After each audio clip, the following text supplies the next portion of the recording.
727 কোটি 67 লক্ষ টাকা ব্যয়ে নার্সিং ট্রেনিং স্কুল করা হচ্ছে। হাবড়া স্টেট জেনারেল হাসপাতালে আরো 100 বেডের জন্য নতুন অনুমোদন দেওয়া হলো, যেখানে এখানকার মানুষ আরো পরিষেবা পাবে। এছাড়াও 3400টি নতুন টেলিমেডিসিন সেন্টার, 100 বেডের অতিরিক্ত ওয়ার্ড, ক্রিটিক্যাল কেয়ার ইউনিট সহ অনেক কিছু করা হয়েছে। আজকে আপনারা দেখতে পেলেন 100 দিনের কাজ বন্ধ হয়ে গেলেও, কেন্দ্রীয় সরকার টাকা না দিলেও আমরা জব কার্ড হোল্ডারদের টাকা দিয়েছি।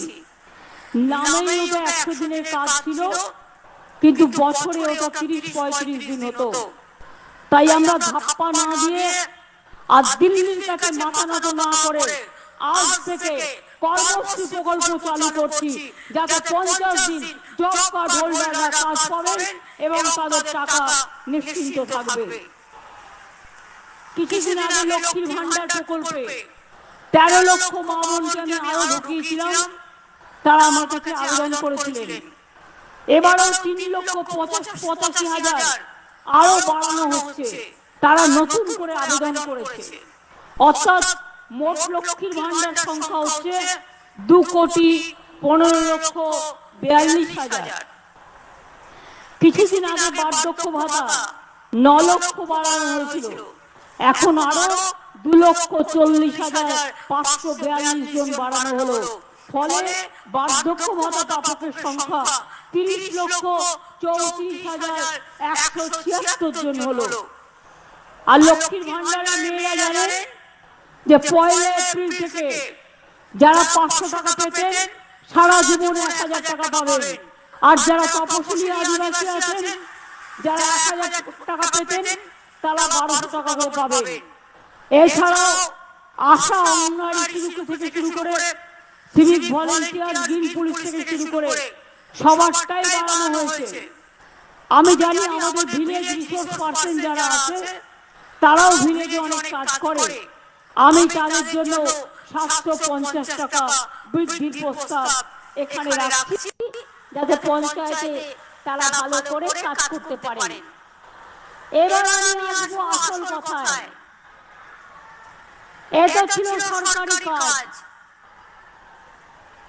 এবার যে ইলেকশনের আগে প্রতারণা, ছলনা, বঞ্চনা, নাগরিক অধিকার কেড়ে নেবার চক্রান্ত চলছে, তার সম্বন্ধে একটা কথা বলি, ভালো করে কান দিয়ে শুনুন। কাজে লাগবে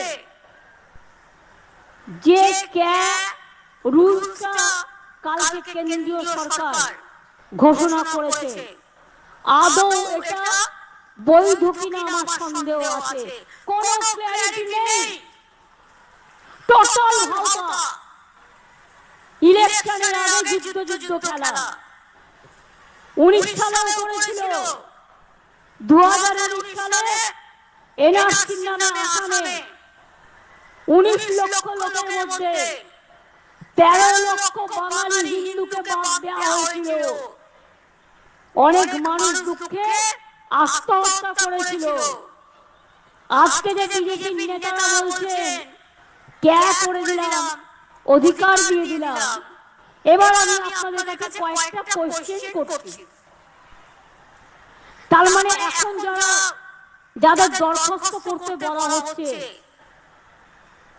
তার মানে তারা যেই দরখাস্ত করবেন সঙ্গে সঙ্গে তারা নাগরিক থাকা সত্ত্বেও আপনারা বেআইনি অনুপ্রবেশকারী হয়ে যাবেন।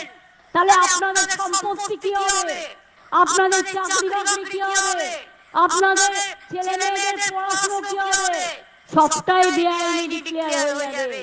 আপনাদের কোনো অধিকার থাকবে না। এটা অধিকার কারার খেলা। যখন আমরা লুডো খেলি দেখেন তো, আমরা ছক্কা মারলে গুটি খোলে। এটা হচ্ছে বিজেপির লুডো খেলার ছক্কা। রাজনীতির আগে ভাবতে আমি করলাম ছক্কা, অ্যাকচুয়াল কিন্তু ওটা হচ্ছে ফুট, অর্থাৎ শূন্য।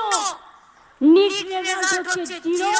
শুধু তাই নয়, আপনারা যেই দরখাস্ত করবেন আপনাদের সব নাগরিকত্ব ক্যান্সেল করে দিয়ে, সব অধিকার ক্যান্সেল করে দিয়ে, এটা এনআরসির সাথে কানেক্টেড মনে রাখবেন, আপনাদের ডিটেনশন ক্যাম্পে নিয়ে চলে যাওয়া হবে। এই দরখাস্ত করবার আগে বারবার ভাববেন, একবার নয় হাজারবার, আমরা মানছি না, আমরা মানব না। একটা মানুষ যদি অধিকার পায় আমি খুশি হব, কিন্তু একটা মানুষ যদি বঞ্চিত হয় তার সামনে দাঁড়িয়ে আমি তাকে শেল্টার দেবো। বাংলা থেকে বিচারিত কাউকে আমি করতে দেব না।